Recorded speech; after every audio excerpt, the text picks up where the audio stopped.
Right.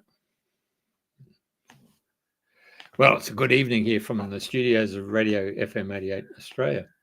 So, without further ado, we've got our guest. He's been coming. This will be his fourth assignment to come in and teach the world and provide his wisdom, knowledge, and understanding. He's all the way from Italy. He speaks English. We've seen him before. It's a welcome back to Michelangelo, and it's also with Priti as well. And it's a good morning to you in the UK. Good morning. Thank you. Are you sharing the computers today, girls and boys? Yes. Good. Okay. So, without further ado, we've got a conversation that's going to be about darkness and light. Most people would say light and darkness, but it's darkness and light, and energy versus matter. But what was really interesting is the situation when you mentioned we got the solstice coming up. Obviously, there's the winter solstice for you guys, but it's also our summer solstice down here in the southern hemisphere. And obviously it replicates itself back in the end of June and for you guys in the UK. That's why I've got the Avebury standing stones there, because a lot of people turn up at the solstice at Avebury rather than Stonehenge. But anyway, darkness and light, and the story of Lucifer, if I'm not mistaken, the bringer of light. Was that the theme today? Yeah. In a way, yes. And I would like to emphasize that in our culture, we see the opposition when what we bring forward is the need of both the aspects in order to create, to form the creation, instead of fighting one against the other or in opposition. In fact, our culture is based on the opposition, like if things are clashing against, when the light needs absolutely the darkness, otherwise people cannot be conscious. We need always the opposites in order to become conscious of what we are dealing with. And especially because the root of our culture, especially in the West, that now has been diffused all over the world, is the principle that has been expressed in the Bible, where there is the darkness and the light, and they are practically they represent the two principles of each opposite. The darkness is opposite to the light, but in a constructive presence, in a constructive issue.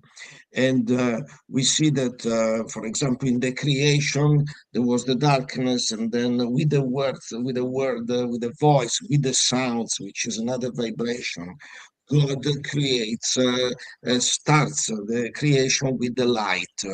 And then with the voice, you say, light, and light was, and light be, And this is practically is the synthesis of everything, because the light is the highest frequency in the physical form. For example, in the third dimension where we are living now, the light is the fastest entity. Einstein explains that below the light, also there is the materialization, and you go lower, lower, lower, lower, we arrive to the physical form. The light is the highest frequency, 300,000 kilometers per second, and the energy is the light multiplied itself. So in the Bible is also expressed that God was surrounded by the angels, which are hierarchy, right? Hierarchy, yes. And the highest form of the angel was called Lucifer. And Lucifer, from the Latin, means the bringer of light. So means that to bring the light, you need bring the consciousness of the light. You need the darkness. So Lucifer was the expression of the bringer of light in the darkness. The problem is that these two entities, light and darkness, represent the masculine and the feminine. And it was for me very clear. It was a shock for me when I was 33, when I arrived in India, and I was arriving to participate to a festival in honor of the Divine Mother. And I was thinking, coming from the Western culture, that the mother was represented, especially for the Catholic, the mother of Jesus, Mary. And when I just said, because I was coming from a very Catholic family, my mother was especially a great Catholic believer, and she became the president of the Italian Catholic Housewives.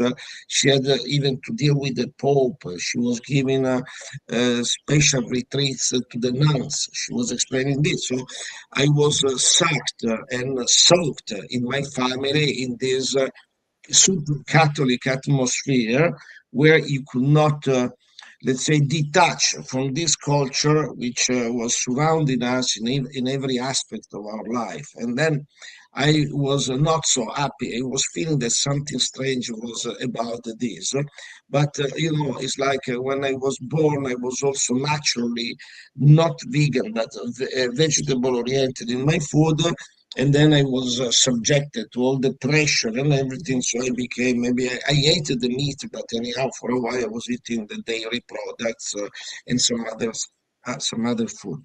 But anyhow, when I arrived in India in 1987, I was daring to say to someone who told me, "Oh, you are very lucky because you have the opportunity to participate to this festival in honor of the Divine Mother." And I said, "Oh, we have also in Italy, we have 9 days celebrations in honor of the Divine Mother, which is the Virgin Mary." She got horrified. I said, "No, the Virgin Mary is the mother of Jesus, which is she's honorable and everything, but she's not the Divine Mother, because the Divine Mother is practically the representative, the opposite, the alternative to the Divine Father. But in the Bible, there is only the presence of the Divine Father, who is a judgmental creator and very strong, powerful, but there is not the figure of the Divine Mother. In that moment, I realized that it was really missing. And the Catholic, they have put Mary as the substitute of this Divine Mother, when also with the Protestants, they divided them a little bit, and they separated from the concept of Mary as the Divine Mother. But anyhow, I asked to see that. She said, "But you can come to the temple and see the Divine Mother." And when I arrived in the temple, I saw the representation of the Divine Mother in this statue, which was totally black and very horrific, not beautiful, like we have the idea of Virgin Mary in all our churches and representation, and soft and gentle, and this was horrible, and with a necklace of skulls around the neck. And she told me these are the skulls of her children that she has decapitated in order to stop them to do things which would destroy the spiritual life. My God. And so you can start to see an image of the Divine Mother, which is totally different from the goody, the good image of how the feminine should be. We have always the idea that now we had also in the last 150 years the feminist movement, which has created a lot of confusion in the idea of the feminine, because it's a sort of competition with the male in order to show that they can do exactly what the male can do, when they don't realize what is the power of the feminine, which is totally different from the power of the masculine, So going forward, I realized that the Divine Mother representation in India was black. And also I remember that we have many black Madonnas in the Western culture, like in Czestochowa, or also when we were running the fasting in Valdosta, there was in the lower village, there was a church with a black Madonna.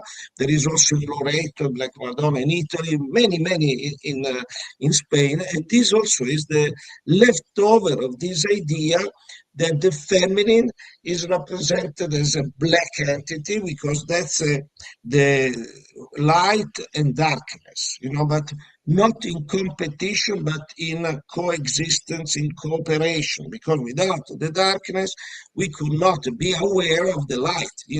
If you stay in the darkness for a while, then you realize what is the light. Even a little match, can allow you to see the things. Otherwise, you stay in the darkness and you have to develop other sensations. I remember one of my teachers was a French acupuncturist. He was born in Indochina. He was incredible. He was born blind, and then they did an operation to him and he could see. But then he grew up and then he had a car accident, and with this car accident he became blind, not resolvable. And I remember I was telling him, but what is your experience? Why you are not desperate? Because you have seen the light. He said, oh yes, I know what is the light. I don't need it, because with my body I can perceive what the light even does not, let's say, does not give me what I feel with the body. It was incredible, because he could just, with being blind, he was touching, even not touching, just staying a little bit far of your body, and he was feeling all the acupuncture points. He was putting the needles without, like we were using the detectors with the infrared, He was just feeling in your body, and he was putting maybe 2 or 3 needles in one session. Like now, the modern acupuncturists, they do maybe 5, 10, 15 needles, and this shows that they are not in tune with the body energy. And that's why I said, if I have to learn this, it would need maybe 30 years, 40 years, and I'm not at the level of this man. So I prefer to develop another technique which is more physical in a way, but accelerates and triggers the energy in the body to react. Anyhow, let's go back to the Divine Mother, and we see that the Divine Mother in the Bible is not present. And then they say in the Bible was written that Lucifer, which is the bringer of light, so far is the king of the darkness, was almost equal like God. And in the Bible, he challenges God, and God, with his almighty power, defeats him and throws him in another dimension, or maybe what we call the hell or the separation, And this is exactly the origin of the archetype of challenge, competition, and not cooperation. And this was exactly creating in us the deception, which we are still in the matrix now. And now probably slowly this will open, because we will be very soon in contact with other expression and explanations, which if we are ready, we can digest and understand better, because this is the hope that we have. And for me, it's not a hope, it's a certainty. Anyhow, in this moment, imagine if we create the unconscious. In the unconscious, the darkness is the enemy of the light, let's say Godfather, what appears, and they are fighting. And imagine in our unconscious, because they represent the archetype of the father and the mother and father are fighting, which is always happening in the modern time. When the mother and father, they start to fight, they create a lot of stress and a lot of fear in their children. So because we are the children of God, we are expression of God. Remember that in the Bible is also written that God made us in his resemblance, image and resemblance, So we are divine expressions. But we, being divine expression, we are also very intelligent, we are also very intuitive. And in fact, our knowledge, the rational knowledge is nothing related to what it is, our inner real universal knowledge, So we are all scared already because father and mother are fighting, and this happens in the supreme levels, in the unconscious level, where Godfather is fighting with Lucifer, which is practically the Divine Mother. And this also creates in the unconscious this fight in which the father overruns the mother. The mother becomes an inferior entity. When, if you go in the West, especially also if you study the Chinese acupuncture, yin and yang, the feminine and the masculine, they are even. If they are imbalanced, you don't have health. You don't have the well-being, the state. Of course, it's a constant movement, because where there is no movement, there is death. So life is characterized by the motion. There was a saying in Latin, in motu vitae, in the motion there is life. So when there is the stillness represents no life. So the light needs also the darkness, and in fact, look also in our life, we are conceived in the darkness, in the body of our mothers. Now they do the inseminations of the artificial fertilization, but this is crazy, because especially the great teachers, they were saying that what is important in the conception is the vital energy which is come from love. Everything in the universe is a creation, is characterized by love. And especially also when we say make love, conceive a baby, that's very important. If there is no love, there is much less energy. That's what's happening now in the artificial conception. There is much less vital energy. There is less of this entity, with this frequency, which should characterize all the lives. And then darkness and life and light, they become again the interactive in the needed entities to have the creation in the in its best outcome. In the wholeness, yes. And then we can go on and we start to see that from this, we can see all the history of humanity, because Lucifer in the Bible is the creating the bait, because the divine children, Adam and Eve, they're obedient because God tells them not to eat the forbidden fruit, which is the fruit of the knowledge of good and evil. This means the fruit of the awareness, because if you don't know the good and evil, which means the light and the darkness, you are not aware.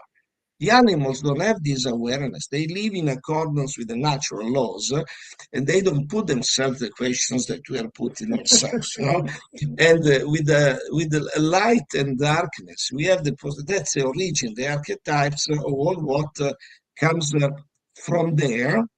And we develop ourselves. And Lucifer is provoking the children. And if you read clearly the Bible, is subtle psychology. Is the mother. The mother knows better the children than the father, because she has carried them. She has, having them in the pregnancy is connected. And especially when we study the pregnancy, we know that the girls, the girls pick up from the mother the way to reproduce, but not only reproduce, is to become female. And I remember now, if you allow me to tell you another story of my life, when I was very young, I was maybe 8 or 9 years old, and we were living in a little house, very beautiful. We were 5 children. And in the house, there was the underneath garage, and then we were living two floors. And my father in the garden was having the vegetable garden behind and the flower garden, so you have a beautiful appearance and trees. And also he was raising the chicken. And the chicken were in a corner. He made a beautiful shed for them. But in February, he was taking the hen who was hatching and was putting the hen inside the house in the basement besides the garage, which for us children was a sort of playground. But we had the order that during that period we cannot make too much noise to shout or scream and play, because if the hen would be scared, she would not hatch the eggs for the chicken. And I remember that once we were taken by the game and we were shouting. My father keep quiet, don't disturb. There is the hen is hatching, And then in my simplicity, said, Father, but why we have to live this life for 1 month because the hen is hatching when with a little bit of money, we had our tip. Every week, Father was giving a little tip to everyone. So with my tip, I can go and buy a few chicks in the consortium, agricultural consortium, where they have these chicks, and you buy maybe for 100 liras. At that time, it was you could buy maybe 10 chicks, and so I can go and buy 10, and then we can play free. We don't have to do. And my father, which was normally very hard with me and very severe, was like a military. My sister, she reminds me that in our family, we were run like in a military camp because we were 5 children at the time. We became 7 then. But he said, you think you know everything, but you know that the chicks which come out of the artificial hatchery, the female will not hatch anymore. Wow, I was shocked. And I say, so he said, imagine what's happening when this hen is hatching the eggs. The female chicks will learn without speaking, without going to school. They will learn to be female. So then when they will be grown up, they will hatch themselves, the new chicken. Now, in the hatchery, the eggs get the warmth, get the best, and but they don't get the female energy. So they don't get the information which enables them to hatch themselves when they were adults. And in another big seminar, well, in another school which I attended, which was the prenatal school, we were told that the president of the Californian pediatrist and obstetrician, he went all over the world, and they did he had an interesting experience when the United Nations they offered to Haiti, this island, Haiti, a hospital, the most modern hospital, because Haiti at the time, and probably, I don't know now, was one of the poorest countries in the world. So they decided to give the most beautiful hospital on the expenses of the United Nations. And many teams of doctors, they contributed to this. And then in this hospital, they had also the maternity ward. And they say in Haiti, there was a lot of children born, and then every day there were maybe from 10 to 20 deliveries. And the children were stay perfect, the technicality. And but all the children, the majority of the children were becoming infected. They suffered infections. So they thought it was a need of more hygiene. So they called the best teams from all over the world to resolve this problem. So there were Germans, English, French, all the best Americans. They were trying to resolve cleaning everything. But anyhow, the children were always with the sickness, with the infections. Then this doctor had also beautiful humor. He said, then we were already giving up to resolve this problem. We had to sacrifice. These children were always with antibiotics, with infections and everything. And then the nature came to put a little solution. Okay. And there was the earthquake in Haiti, and the earthquake obliged the hospital, because a lot of wounded people, to make more space for the wounded, So they put the children, we were in their little beds, they put the children in the bed with the mothers. And with this simple choices, practically all the children got healed. And then they understood that the connection of the physical connection of the body of the mother with the child makes the immunity system so strong. It's moving for me, because when I understand this, it's incredible, and you can understand the power of the feminine just being in connection with the baby, which we don't understand because everything is structured as we have in our mind, thinking to the comfort, thinking to the practicalities and everything. And this doctor also was saying that the maternity has been studied in function of the practicality of the doctors and the operators of the health. When I already probably told in my first lecture here, the first interview, that when I was still in that period in India, I was crossing the Himalayan jungle, and my shock was when the porter stopped me when we were crossing a rice field, and I thought it was maybe a snake or maybe a jaguar or something. Instead, there was a lady alone in a corner of the rice field, and she was delivering by herself. And then I thought, my God, where we have gone. Why we are arrived to this point? A woman that is delivering with no midwife, no doctors, nothing, like the normal animals do, and without pain. And then I got back again. Lucifer, the Bible, and then when children, Adam and Eve, they eat the fruit of the knowledge of good and evil, and immediately, because they start to be, this means they start the process of becoming aware, and God understands that they have eaten the fruit because they are now hiding because they are naked. So to be dressed and naked is another opposite, you know. That's all what we are living in, this reality, the reality, the third dimension reality of the physicality brings you all this. And then I realized that the women can deliver with all, not all this terror. You need a midwife, you need doctors, you need hospitals. Women, if they are relaxed, they do like the animals, they deliver without any troubles. And on top of this, in the Bible is written that God gives Eve the punishment, then do deliver in pain and torments. So that's the only animal that delivers in pain and torments, because all the other female animals, they don't deliver in pain and torments. And I realized, even if I'm not agreeing with Freud in the total, but Freud mentioned that the orgasm is the same level of energy and pain that you can perceive, but only when your mind is not programmed in the fear.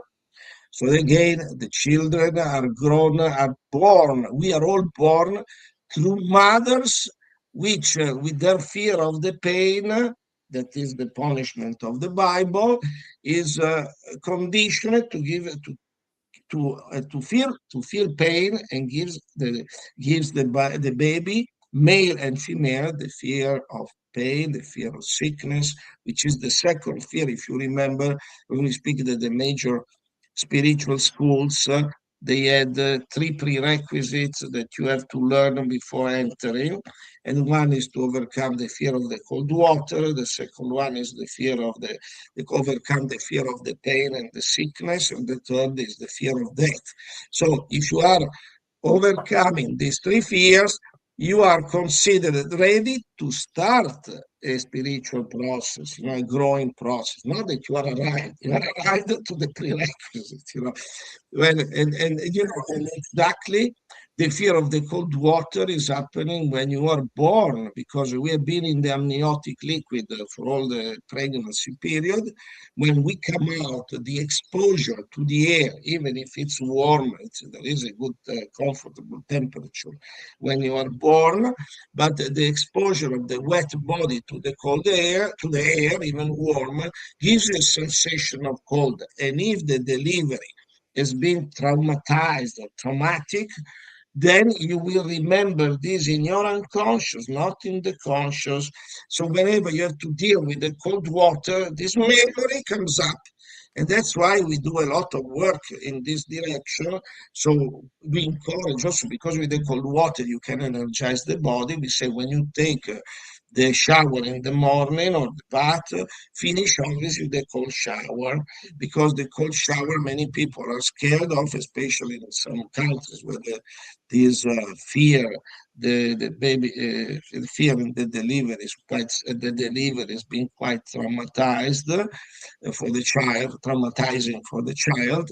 Then this is brought all your life. When you have a change a situation, which is when you change from the darkness of the womb to the light of the life, and then this already creates a stress. So when you have to change, when you change a relationship, when you change work, when you change a house, when you change anything in your life, this will come up. This is a memory that you are not aware is coming from the unconscious, because we can go back to the memories that we are holding in our conscious only to the moment in which the conscious is developed.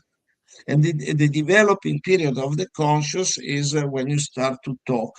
My great teacher, Dr. Sidlauskas, was always telling me that when you start to talk, you are creating the conscious, the rational mind, because you have to articulate the recognition of the sounds, the reproduction of the sounds with the mouth, because imagine when you speak English, you have to shape your mouth in a different way from when you shape in Italian or in German or in Spanish, And this is a physical work. It's like you are mastering this.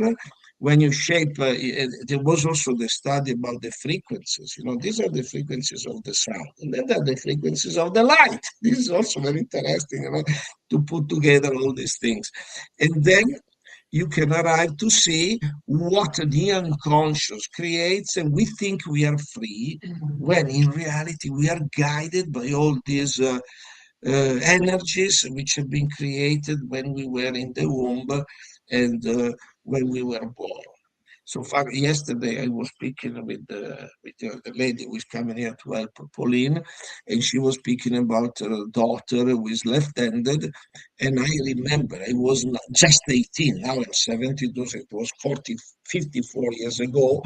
And I was thinking to know something, and then I spoke with Dr. Sidlauskas, as I told her, but the left hand, we should leave the left-handed to learn how to write and do things with the left hand, because they are guided by this inclination. And she said, no, this inclination is to let them be in the confusion. Because you have to know that the left-handed is an extra work for the people, because the learning center, the learning of the speech center is in the left side of the brain. And with this we learn, and this controls and commands the right side. So if you start to use the left side, unless your the speech center is on the right, you are doing a double work, because the work starts from the left and then goes to the right, and then the right gives the impulse and the direction to the left. So, and this is an extra stress, because the left-handed people, they have maybe an higher intelligence many times. But the problem is they are also disturbed, because for Dr. Sidlauskas, this was a shock, maybe a stress that they received in the prenatal life most of the time, which obliges them to shift the direction and the energy, let's say, in the choice of the life. I remember my son was ambidextrous, he was doing, but I gently, with praying prizes and praising him, rewards to use the right hand, because in the past they were too violent and maybe too aggressive in forcing the children to become right. It was right, like we have been brought up with the type of education from our parents, which was like to train the animals, and then you were punished if you were doing some mistakes, and you were praised if you were doing something good. In reality, good and evil, light and darkness, the two sides of the reality. And I remember also when I was 33 and I was also learning how to fly, my instructor got pissed off with me, because he realized, because I was not allowing myself to do the mistakes. Such was the fear to do the mistakes, when the mistakes are needed in order to learn. Of course, the mother and the motherly energy has to protect the child not to do certain mistakes which put in danger the life. But that's where the mother's intelligence and common sense should intervene and direct the situation. Anyhow, we go back to this dark, because all what I'm saying is connected with the darkness and the light, because the darkness is when you are experiencing a certain energy, and then you come out of the darkness, you see the light, so you become aware of another reality. So we are growing into the light, and we speak always that people are illuminated, when they realize there is a different reality, there is a different frequency.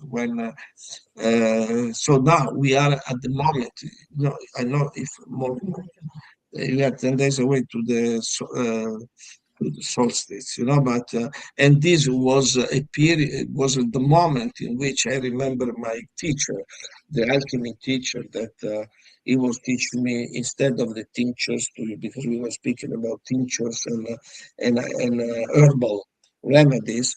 And in the Middle Age, they did not use the alcohol for doing tinctures, and they were using the vapors of the water. So the alchemist was using the water of the spring with the herbs soaked and boiled inside. So the vapor would be the transmitter or the holder of the information of the herbs. So we enter in a different level of using the energies, and then that's why also we cannot give the tinctures to the children when the vapors can be given the children, because it's water with information of the plants and the vegetables, which have also an incredible frequency. Each one is not only a physical frequency, but they have also an emotional frequency. We are, in this period, we are using these things, that is the herb, which puts you in connection with the dimension where there is no death, and also that is scary for the people that are attached to the physical form. If you decide to explore your possibilities, you enter in, we have lost this thread which connects us with the dimension where there is no death. In the spiritual schools, they were always saying that what has a start and what has an end is an illusion. When what has no start and no end, that is the reality. So imagine that we are living in an illusion, thinking that this is a reality. So our physical body is a sort of illusion which starts and ends. All what surrounds us as this quality that start and ending is an illusion. What is real, it's something that does not start and does not end. And the light can also be a item or an excuse to see how the energy frequency is moving, because at the light speed, normally time should stop. Because Einstein says that the light speed, 300,000 kilometers per second, the time stops. And the scientists, they found this already with the astronauts that are only flying in the rockets at 27,000 kilometers per hour, which is like a slow speed. But anyhow, staying maybe for months in the space at that speed, the watches have to be tuned because they slow down. So this it's proved, physically proved, that more you advance in the speed, more the time slows down. And that's why also is one of the things that I always tell my students, that eating vegetables, they have a higher frequency than the animals. And then you may stay, you go in the future slower. So you become less aging, especially with the animal food. In fact, the Eskimos, they have a very short life. They live maximum 35 years because they eat only animal food all their life. When for us, because we eat only from the vegetable dimension, we have a frequency which is related to the light speed, it's a higher frequency, so we slow down when we enter in the future. This is also interesting because you see the light tells us many aspects of our lives, of our behaviors, our growth and expression. And also speaking about light, I was listening to Alex Collier explanation the other day about the crystals they have made with the spirals, and so the light enters in this with these crystals and becomes a realigner of the energies that in our body are out of alignment. And then they have created these med beds that also Trump mentioned. They say, well, is a quark, when in reality they will be available very soon, maybe, I don't know, in a exactly. That's the concept of soon is a little bit different from our soon. But anyhow, when they will be available, we can regrow. But that's the energy I was always speaking. When you have at disposition this kind of energy, your body works through energy, so can reproduce, connecting with the auric field, the alignment of the cells, the DNA and everything.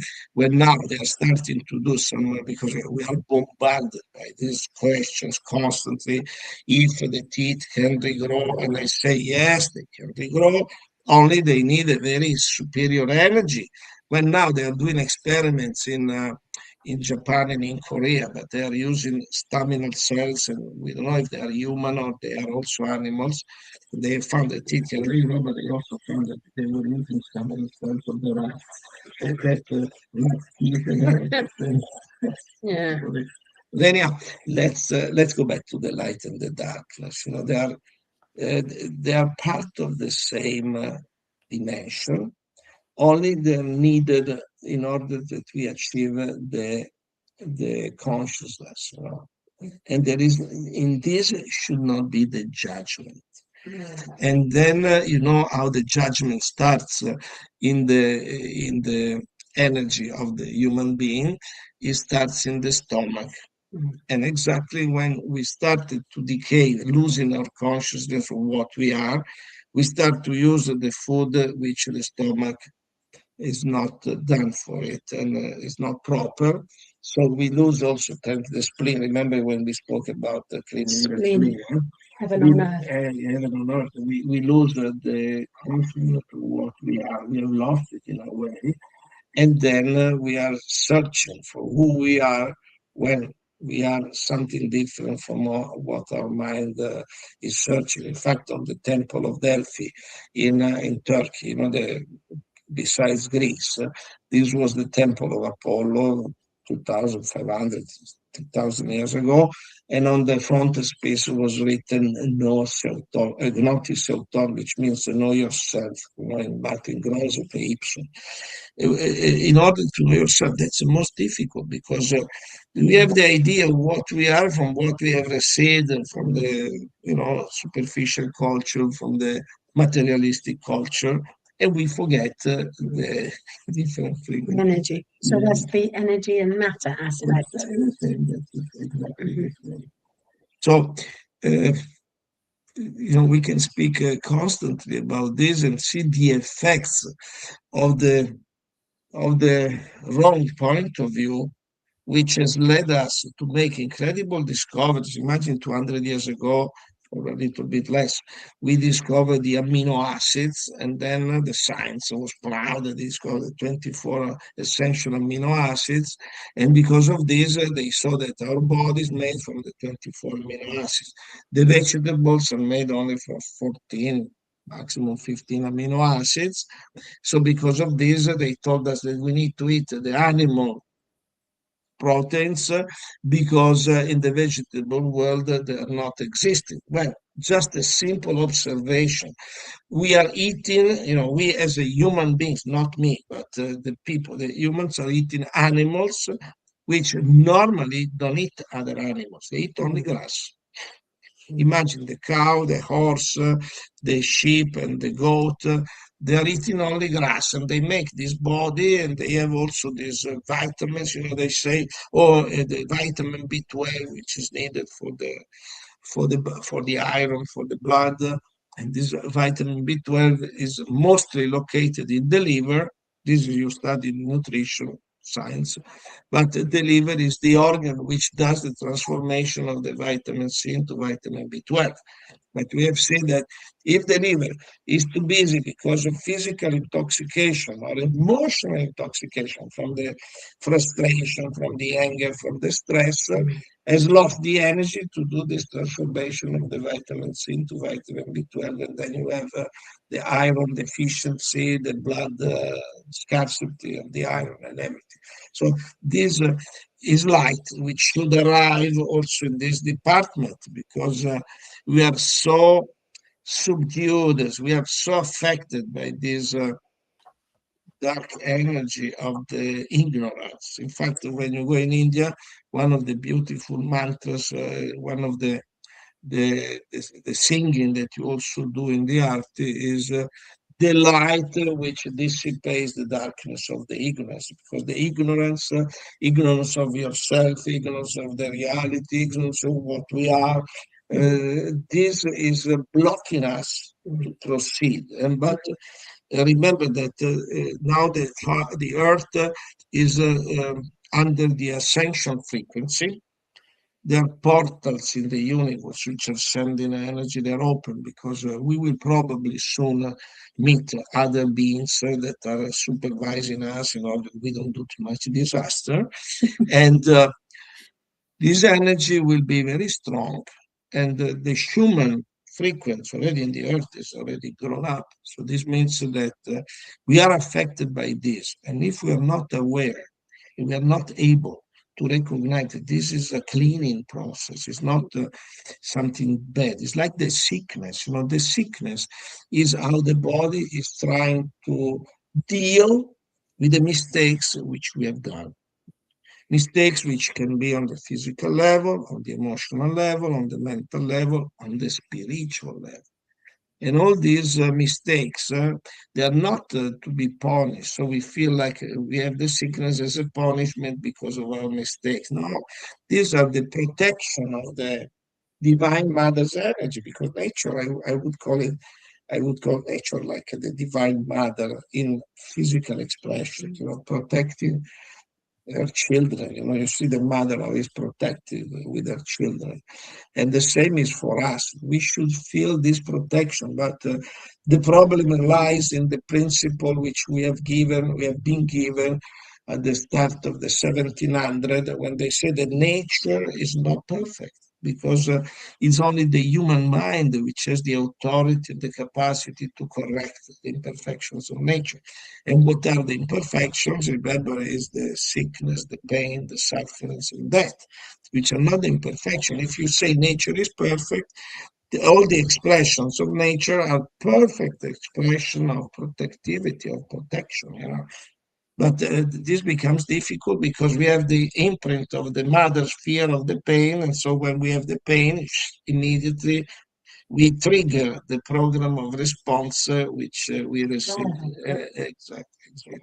Survival, and then adrenaline and everything. So I don't know if you maybe have some question up to this point. So the darkness is then a much wider definition of darkness, because you include unconscious, incapable, ignorance. There's a whole many other words. Like for the light.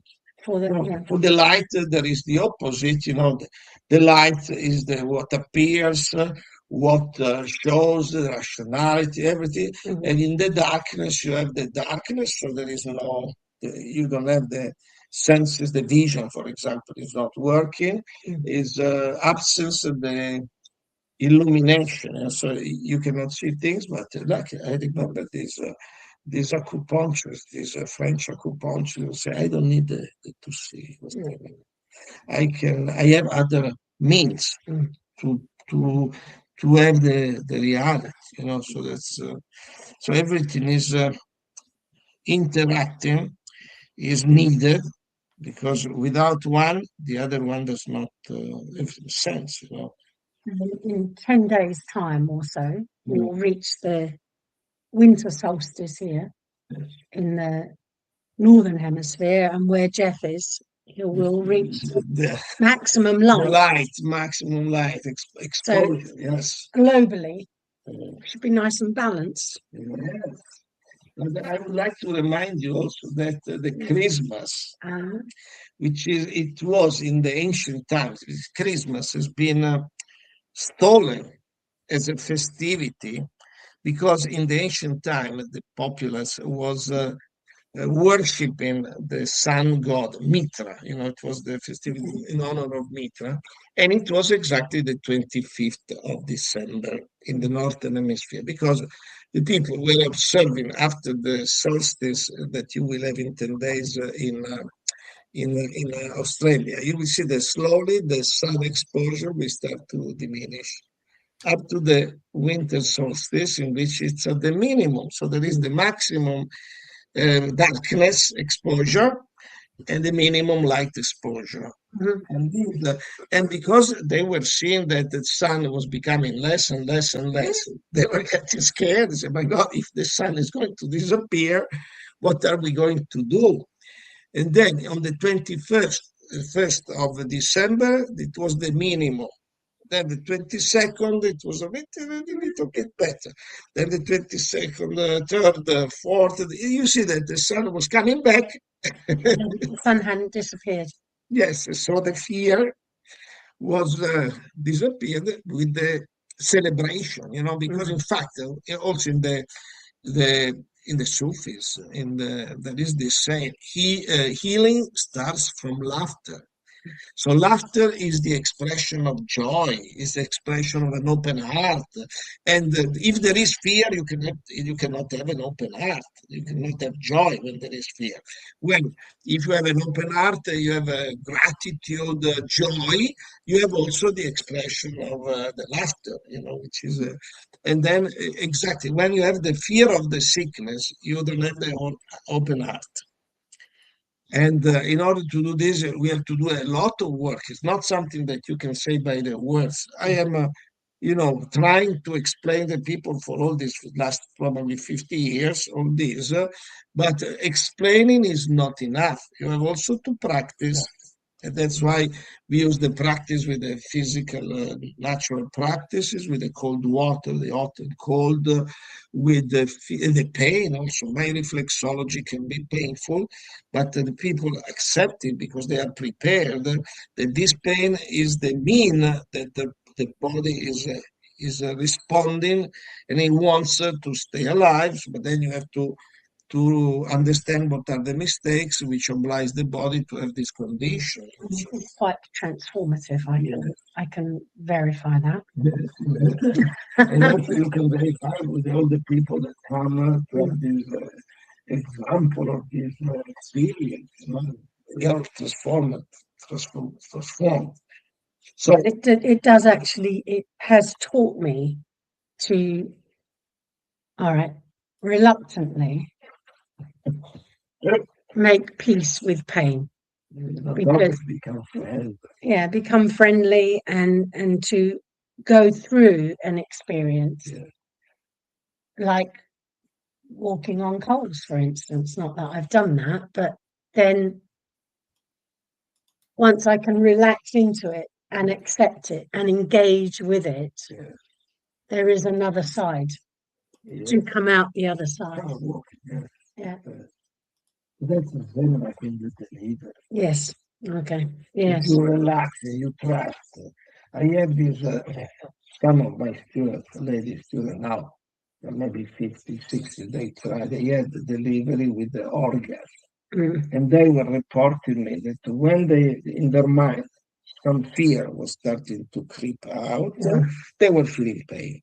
As soon as they were reconnected with the perfection of nature, with the trust in nature, there was pleasure. So that's the same in our body.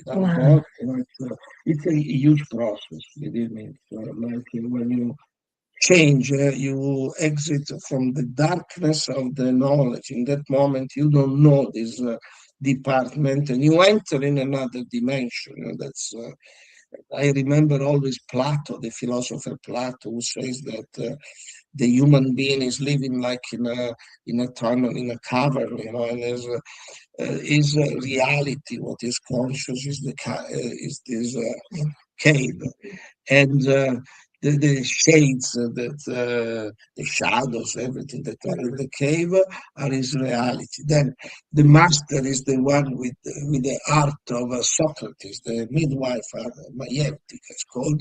It brings the students gently to see and observe the outside of the cave, where is the source of all these shades of shadows and maybe noises and everything that is.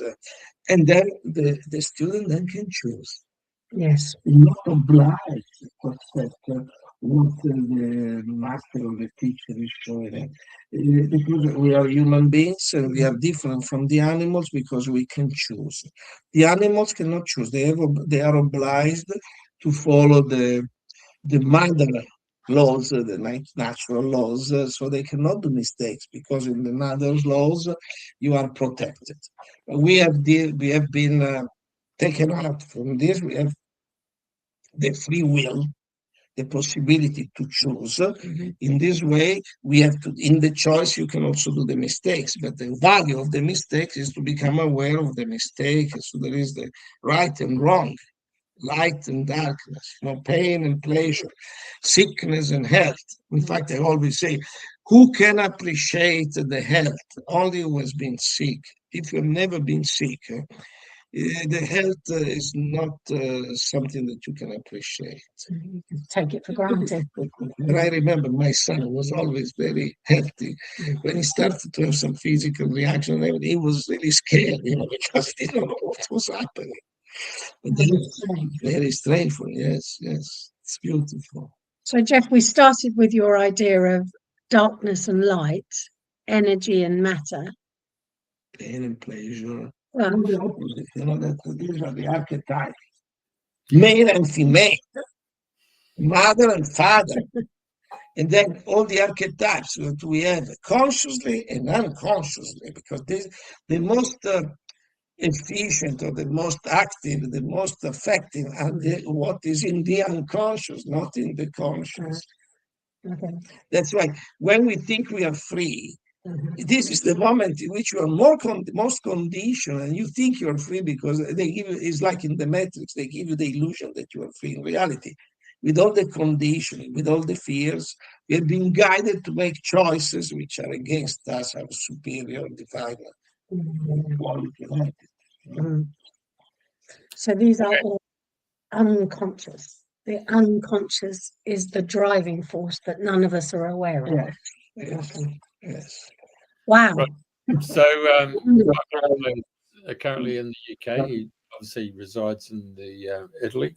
So you mentioned at the start there that you're looking to do workshops where you meet face to face with people, rather than what we're doing on this StreamYard streaming service, where it's all online.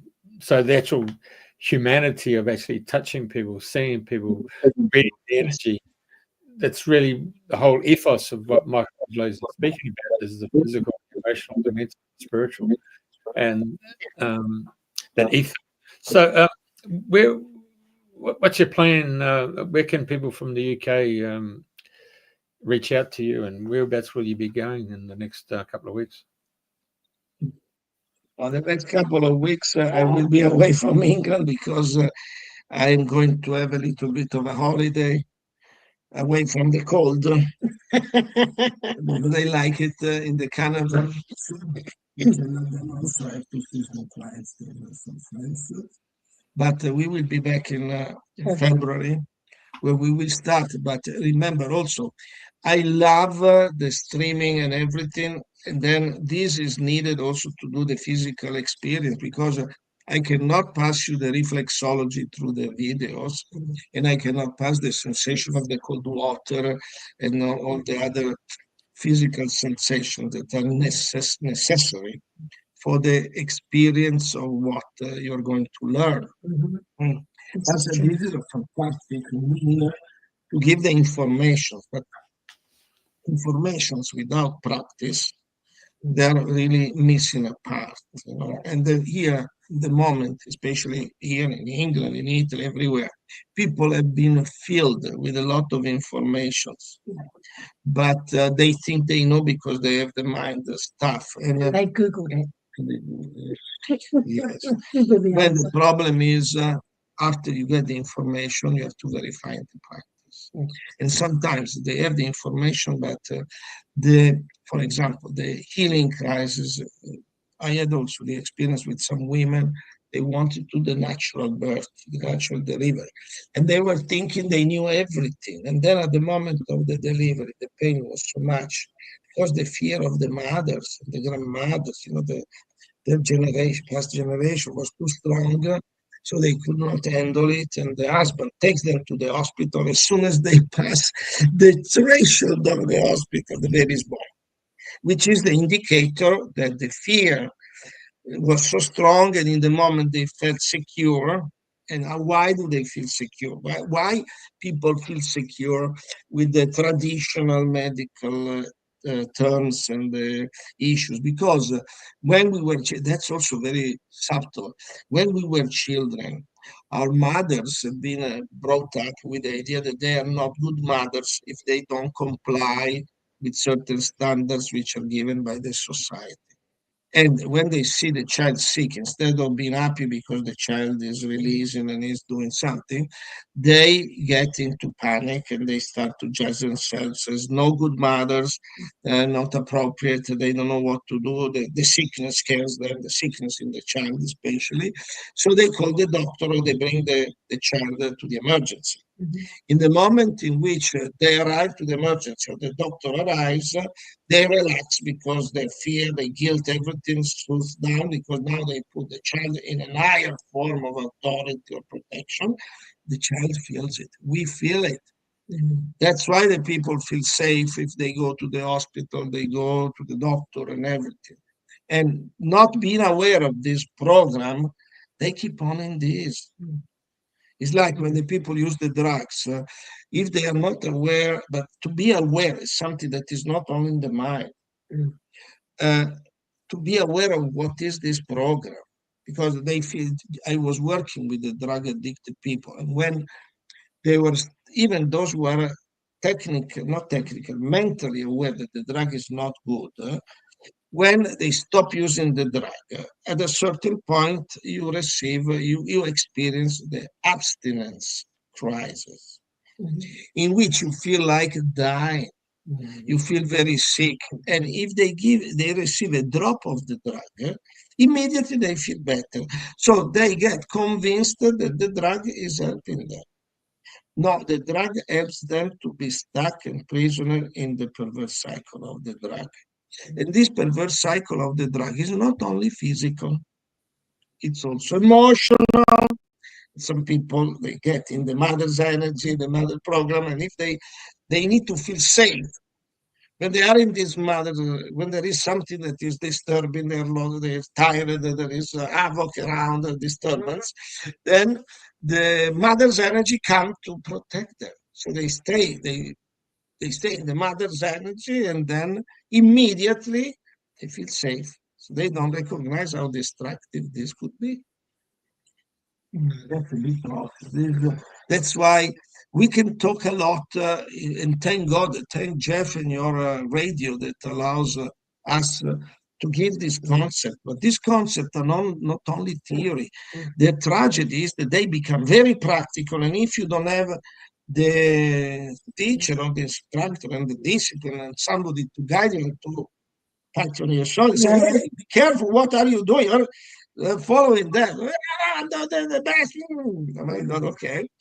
And so yes. It's true, Jeff asked that, we start with the physical world because this is where we are. Well, yes. And when it comes to the yes foods and no foods, okay, if you like, I was driven by fear to adopt this way of eating because I didn't feel I had a choice. You were trapped in a dungeon, in a cage. Yeah. And so for me, I've learned over 24 years in following the yes foods and no foods, that only eating yes foods. How much freedom? Yeah. And it's opened a whole new world of cuisine and culinary and different tastes. And then I've also learned that when the healing crisis comes, the level of discipline that's needed to just stick with just yes foods. No food at all sometimes. Yes. Sometimes in my case, I've refused food. I haven't been able to eat anything. Yeah. And for months sometimes, Yes. not being able to eat anything because of the judgments and everything that were going on, the emotional releases that were taking place. So fundamentally, we are here in a physical body, but that's where we can start feeding ourselves and learning self-discipline, so that when the releases on the emotional level or the mental level come, that there is a foundation by which you can begin to keep on trusting in nature and trusting that your body knows what's best, and not to listen to the chit chat going on in the head. And please, and you brought this beautiful issue of being in prison and being trapped, because on all the levels. And I would quote Mahatma Gandhi. When he was put in prison by the British authorities, he wrote in his diary, "Today I am in prison and I never felt so free. And in my mind, I'm observing all the other people that are physically free outside and they're prisoners of their mental programs and structures." Yes. And then this experience of feeling trapped in the food is also repeating that when you felt trapped in the womb, you were not coming out because the mother, being in pain, she was holding. And then releasing this, you come out. So it was for me, for example, I had a report from my mother that I was almost 2 days blocked in the womb. And because my mother was young, she never had been experienced and everything, so she was suffering like crazy. And she was also making me feel a little bit guilty because of that.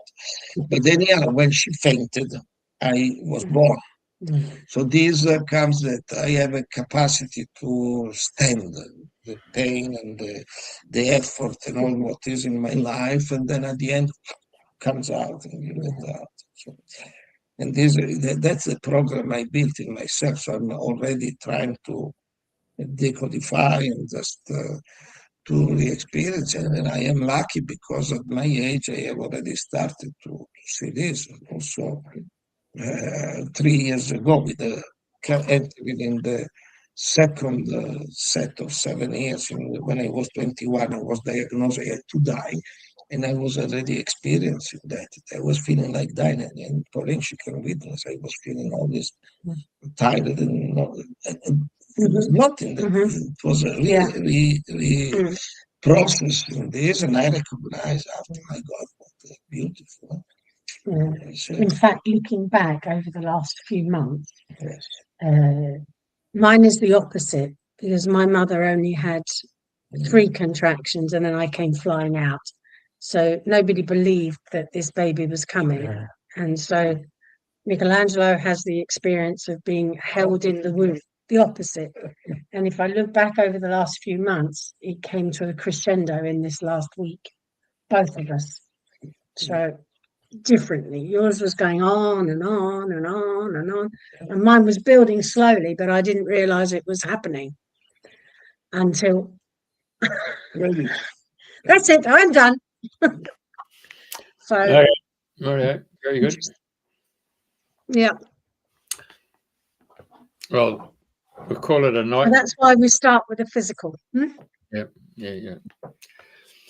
All right. Well, so I'm starting to flag it now. It's been a long day. So we might come back in pretty much, eh? Yeah. Yeah. Repeat the please. Pardon me? Can you say that again? Because it's only partly came through. Oh, okay. Well, we'll catch up with Michelangelo sometime in February, March, eh? Yeah. Yep.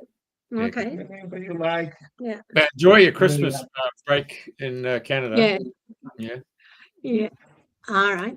I sent you a little poem that I'd written about the natural life system, and it is: if you want to be in charge of your own health matters, step beyond mindless chit and chatter, walk a different pitter-patter, come to Michelangelo and have a natter, create from what seems in tatters, connect within you that which seriously matters.